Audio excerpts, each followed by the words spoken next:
Bismillahirrahmanirrahim. Assalamualaikum warahmatullahi wabarakatuh. Pemirsa MTA yang budiman, kembali lagi bersama saya Muhammad Dahlan pada program Tafsir Kabir. Yang insya Allah dalam 25 menit ke depan ini kita akan mengupas ayat demi ayat dari Al-Quranul Karim bersama narasumber kita yaitu Bapak Maulana Fazal Muhammad Mubashir. Yang pada episode kali ini pembahasan kita masih di dalam surah Al-Baqarah ayat yang ke-16 yang bunyinya A'udzubillahi minasyaitonirrajim. Bismillahirrahmanirrahim. Allahu yastahzi'u bihim wa yamudduhum fi tughyanihim ya'mahun. Yang artinya Allah akan membalas perolokan mereka dan membiarkan mereka terombang-ambing dalam kesesatan mereka. Quran surah Al-Baqarah ayat ke-16. Baik pemirsa, langsung saja kita sapa narasumber kita. Assalamualaikum Pak Fazal. Waalaikumsalam. Sehat ya Pak? Alhamdulillah. Alhamdulillah. Masih dalam surah Al-Baqarah Pak, ayat selanjutnya yaitu ayat ke-16. Pertanyaan pertama berkenaan dengan ayat ini, yaitu ayat ini menjelaskan hukuman berkenaan dengan orang-orang munafik yang berbuat perolokan terhadap kaum muslimin, gitu ya Pak. Lalu untuk lebih mendasar lagi keterangannya mohon dijelaskan makna secara lugat daripada ayat ini Pak. Baik, terima kasih. Jadi dari berdasarkan lughatul Arabiyah yang ada di dalam Tafsir Kabir ini yang ditulis oleh Hadrat Khalifatul Masih kedua radhiyallahu anhu, bahwa ada beberapa kata penting yang harus kita ketahui maknanya. Misal di sini beliau tulis bahwa kata yamudduhum. Yamudduhum. Ya. Ini adalah kata kerja atau dalam bahasa Arabnya fi'il mudhari siga wahid muzakkar ghaib, dari kata asalnya adalah mada yamuddu, yaitu membiarkan artinya. Membiarkan. Ya, membiarkan, meninggalkan dia sendirian seperti itu sehingga dia dibiarkan dalam hal perkara dirinya sendiri. Nah, ini juga ada dijelaskan di dalam Tajul Urus, yaitu kamus yang menjelaskan perihal kata ini, yaitu bahwa umlillahu wa tarakahu, arti daripada yamudu itu dijelaskan seperti itu. Yakni bahwa dia membiarkannya dan meninggalkannya. Artinya tidak dipeduliin, dibiarin saja, ditinggalin. Seperti itu. Dalam apa keadaan orang itu tinggalkan? Dalam kesesatannya. Kesesatan. Jadi kata yaumudduhum fitugyanihim ya'mahun ini, itu Allah membiarkan dia, biarkan seperti itu. Dia berkelana bingung sendirian dalam kedurhakaannya itu. Jadi makna dari yaumudduhum adalah bahwa menurut lughat di sini bahwa itu orang-orang munafik itu dibiarkan seperti itu. Kenapa? Karena mereka bolak-balik itu lagi yang mereka lakukan keburukannya. Jadi kata yamudduhum di sini adalah membiarkan mereka tetap seperti itu. Di sini maknanya bahwa Allah Ta'ala bukan artinya kok Allah tidak peduli sih sama hambanya, sehingga hambanya yang sudah tersesat kayak gitu dibiarin saja. Berarti Allah tidak peduli, tidak sayang, sedangkan dikatakan dia Ar-Rahman dan Rahim. Tapi kok seperti ini firmannya ini? Tidak seperti itu maksud dan maknanya adalah Allah kalau membiarkan hambanya itu yang berbuat salah. Semestinya kalau kita manusia orang berusaha langsung diberi hukuman. Ya, karena melanggar. Tapi Allah tidak seperti itu. Karena sifat kasih sayangnya lebih unggul di atas ghadab atau murkanya. Maka artinya dia membiarkan hambanya yang seperti itu adalah memberi kesempatan agar dia kembali sadar dan meninggalkan hal-hal yang memang salah selama ini mereka lakukan.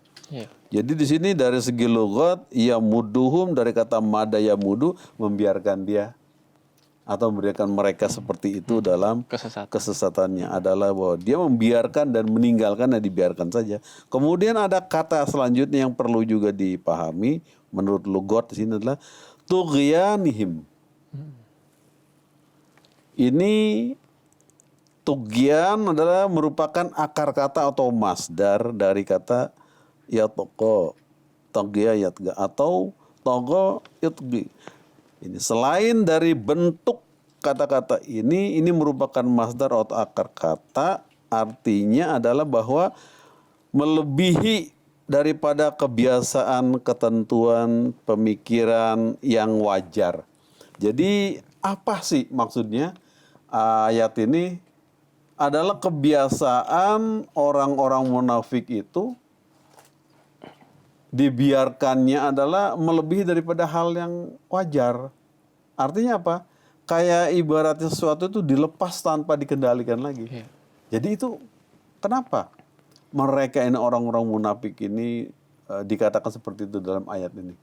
Adalah karena mereka sudah dikasih nasihat, sudah dikasih pelajaran, bahkan juga ikut kepada orang mukmin, kepada Rasulullah baiat, tapi dia kembali lagi seperti itu perlakuannya.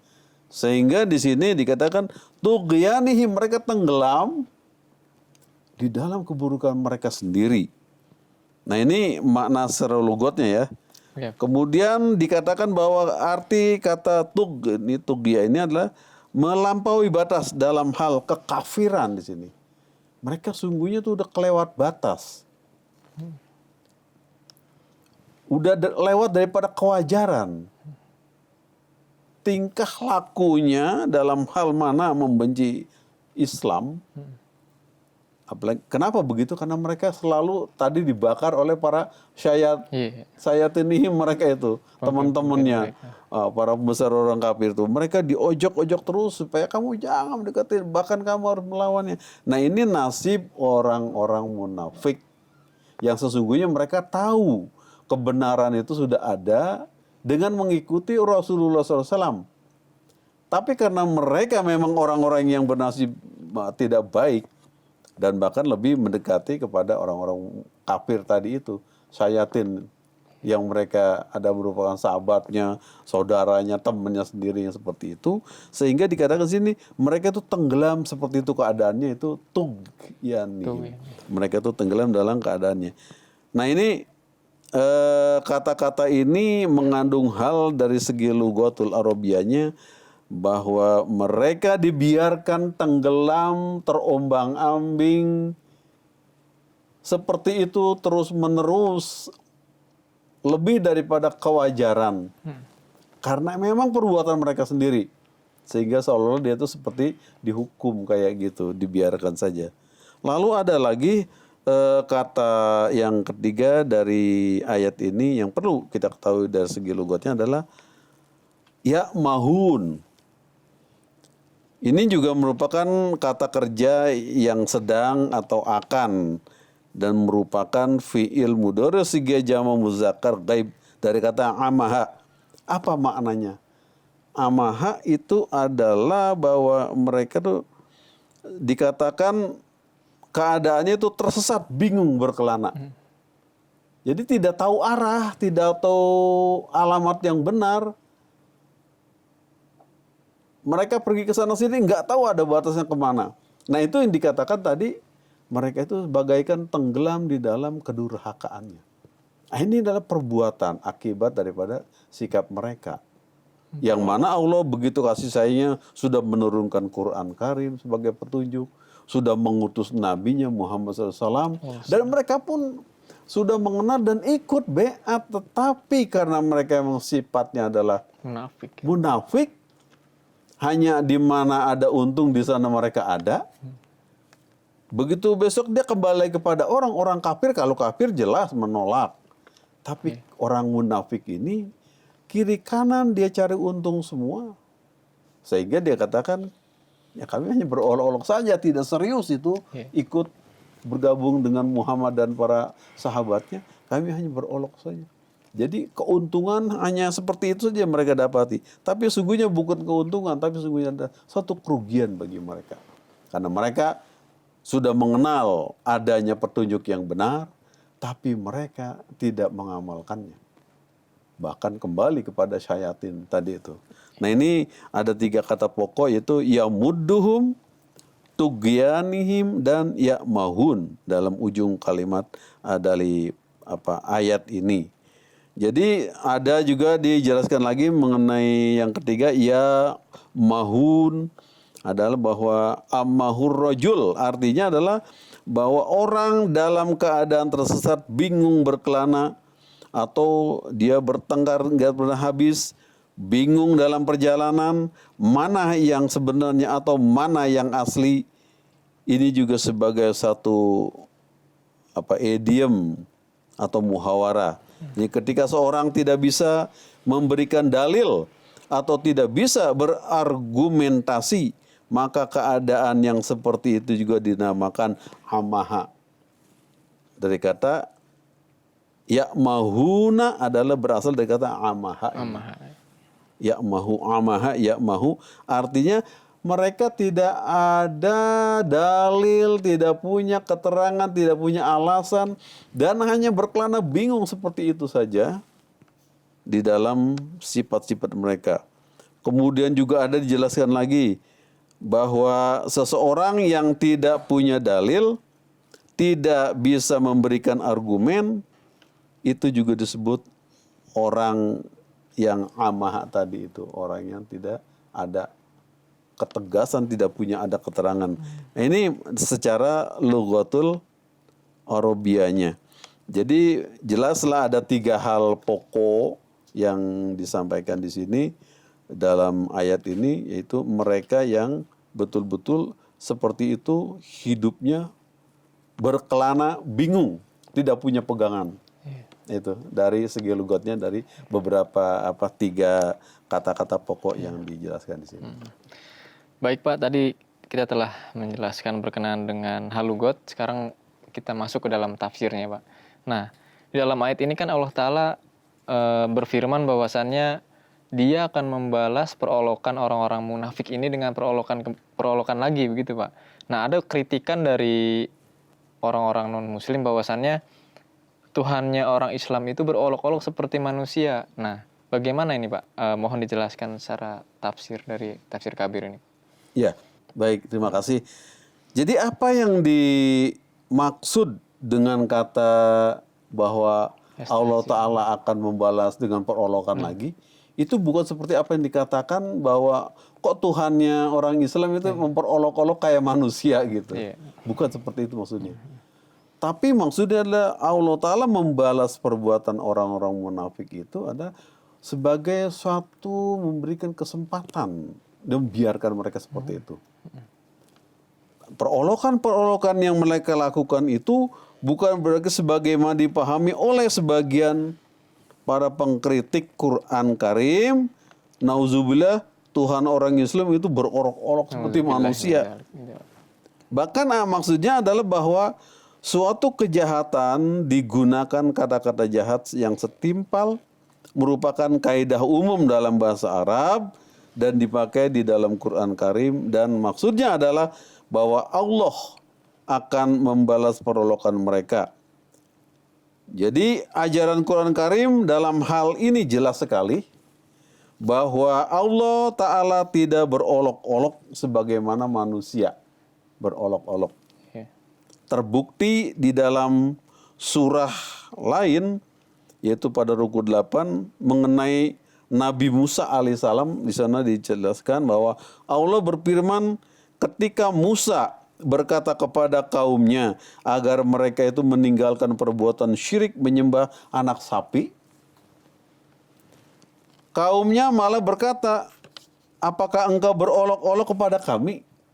Ini kaum Nabi Musa disuruh ninggalkan sesembahan sapi beralih kepada tauhid ilahi. Mereka malah bertanya, apa engkau ini bercanda Musa kepada kami? Berolok-olok. Atas hal itu Musa menjawab, aku berlindung kepada Allah dari perbuatan orang-orang jahil. Ini Nabi Musa kan manusia. Dengan sesama manusia mengatakan bahwa aku berlindung daripada perbuatan olok-olok. Artinya apa? Berolok-olok itu adalah suatu perbuatan kebiasaan jahil manusia.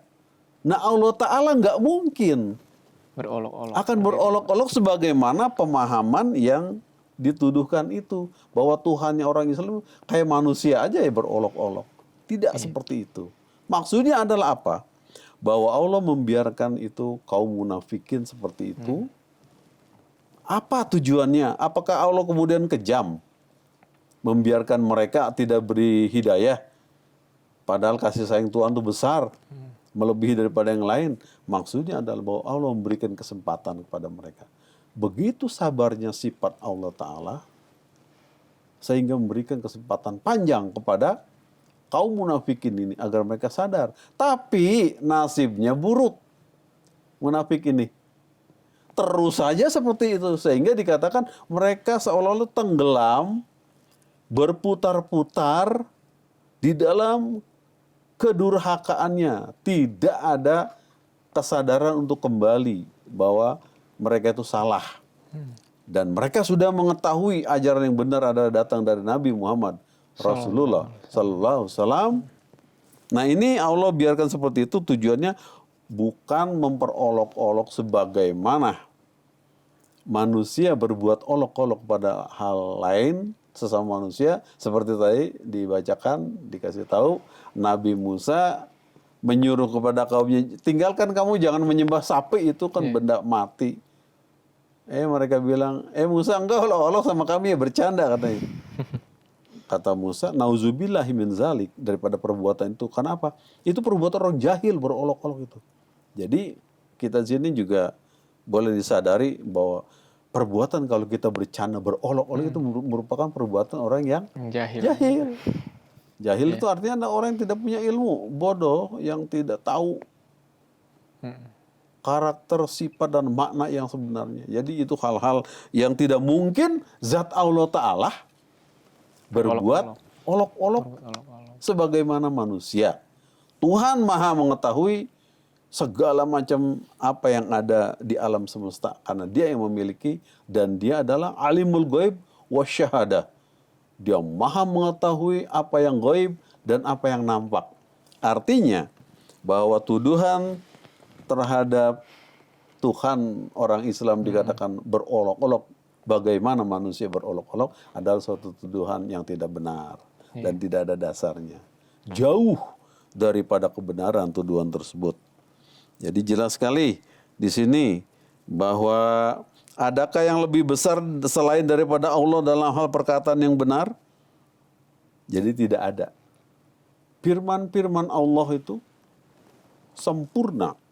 Dan apa yang Dia firmankan dalam ayat ini pula adalah suatu hal yang sempurna. Artinya apa? Manusia berpikiran sebagaimana salahnya, ya, seperti tadi itu. Tuhan tidak seperti itu. Jadi di sini kita dapat jawab bahwa tuduhan orang-orang yang mengatakan Tuhannya orang Islam itu bercanda, berolok-olok seperti layaknya manusia, itu enggak mungkin, tidak benar. Jadi itu ada suatu tuduhan yang tidak berdasar.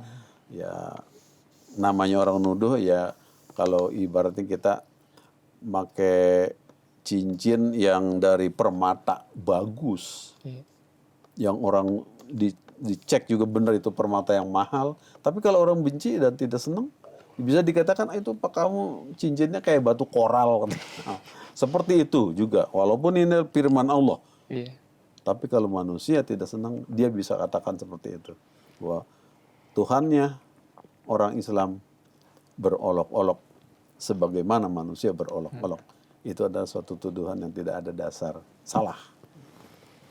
Para pengkritik ini memang begitu teliti dalam mencari kesalahan yang terdapat dalam Al-Quran, begitu ya Pak? Betul, untuk mencari kelemahan. Tapi kritikan mereka selalu tidak mendasar dan tidak tidak memiliki atas atau dasar yang kuat, begitu ya Pak? Benar. Sehingga gampang saja untuk dijawab, gampang saja untuk kita kembalikan lagi kepada mereka. Ya, karena memang mereka yang tidak menguasai apa sih yang dikandung dalam ayat ini. Al-Quran ini. Baik Pak, kepada ayat selanjutnya kita akan bahas Pak, yaitu wa yamudduhum fi tughyanihim ya'mahun.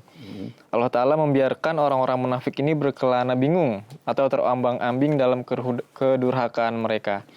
Nah, dari ayat ini apakah Allah Ta'ala menghendaki para munafikin ini untuk selalu dalam kemunafikan mereka? Apa Allah Ta'ala tidak memberikan mereka petunjuk atau bagaimana Pak? Ya, dari ayat ini kalau di terjemahan seperti tadi memang adalah dibiarkan artinya. Biarkan. Tapi maksudnya apa? bahwa Tuhan tidak membiarkan umatnya itu tetap dalam keadaan seperti itu. Jadi maksudnya memberikan peluang, kesempatan agar manusia seperti itu tuh kembali dengan penuh kesadaran. Artinya bahwa kami ini diberi kesempatan lama, harus dipikir itu bahwa ini ada salah, kemudian dia mengambil alih yang baru dan mengambil kebijakan baru yang ke arah yang benar. Jadi di sini bukan artinya kok Allah Ta'ala kejam sih, dibiarkan saja umatnya itu terombang-ambing seperti itu, dibiarkan saja berkelana dalam kedurhaka. Tidak, tapi adalah memberi kesempatan. Begitu sabarnya sifat Allah Ta'ala yang sifatnya sabar, itu sangat tinggi sekali. Sehingga dalam makna ini artinya bukanlah Allah itu kok tidak memberi petunjuk sih kepada umatnya, sehingga manusia akhirnya terjerumus seperti itu. Nah, ini adalah kesempatan yang Allah Ta'ala berikan kepada orang seperti itu cukup panjang waktunya. Tapi justru manusia itu kadang tidak bersyukur atas kemurahan Tuhan. Dan dia terusnya seperti enak seperti itu. Tapi hasilnya tuh mereka juga tidak mendapatkan apa-apa. Hanya kerugian lagi pada mereka sendiri. Jadi di sini maknanya adalah bukan Allah itu kejam membiarkan mereka seperti itu. Jadi maksudnya adalah bahwa Allah Ta'ala memberikan kesempatan untuk berpikir, untuk menimbang kembali apa yang mereka lakukan selama ini adalah salah. Kemudian harus ditukar, ambil jalan yang baru.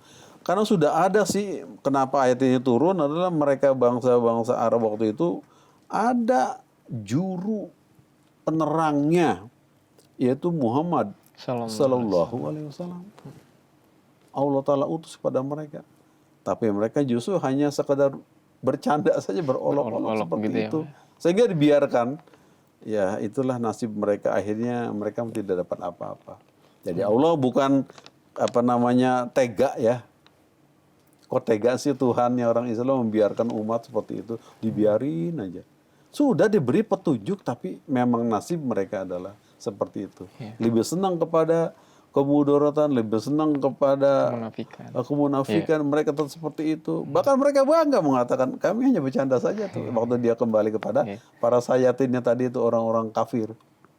Orang kafir mengatakan hebat juga kamu ini.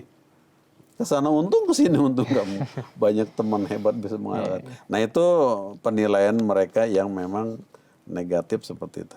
Jadi di sini artinya adalah bahwa Tuhan bukan artinya tega membiarkan umat manusia seperti itu, tapi adalah memberikan kesempatan, kesempatan supaya sadar. Nah kalau kita kan sering juga misalnya di kelas ya, belajar udah 6 bulan, kemudian ada ulangan semester, kita nggak naik nilainya jelek gitu, kan diberikan kesempatan lagi oleh sekolah tersebut. Gitu. Ada remedial gitu lah, ada ulangan kembali di tes lagi, atau dia nggak naik diberi kesempatan lagi, nggak apa-apa tahun depan kamu ikut lagi kelas itu kan ada suatu kesempatan. Ternyata murid tersebut juga tidak memanfaatkan kesempatan tersebut, dia malah malas begitu saja, akhirnya dia nggak naik dan di drop out, di DO. Ini sama nasibnya orang munafik seperti itu. Jadi salah dan tidak benar kalau ada orang lain mengatakan kok Tuhannya Islam sih tega banget gitu, membiarkan manusia seperti itu saja. Baik Pak. Terima kasih. Ya Pak, saya ucapkan jazakumullah. Terima kasih banyak atas penjelasan berkenaan dengan surah Al-Baqarah ayat ke-16 ini. Kita akan lanjutkan nanti pada episode selanjutnya, masuk kepada ayat ke-17 nanti ya Pak. Baik pemirsa, alhamdulillah kita telah mendengarkan dan menyimak penjelasan demi penjelasan dari narasumber kita berkenaan dengan surah Al-Baqarah ayat ke-16 ini. Mudah-mudahan kita semua mendapatkan taufik dari Allah Ta'ala untuk dapat mengamalkan apa yang terdapat di dalam Al-Quranul Karim dan menghindari apa yang dilarang oleh Allah Subhanahu Wa Ta'ala. Saya Muhammad Dahlan dan segenap kru MTA yang bertugas mohon undur diri. Assalamualaikum warahmatullahi wabarakatuh.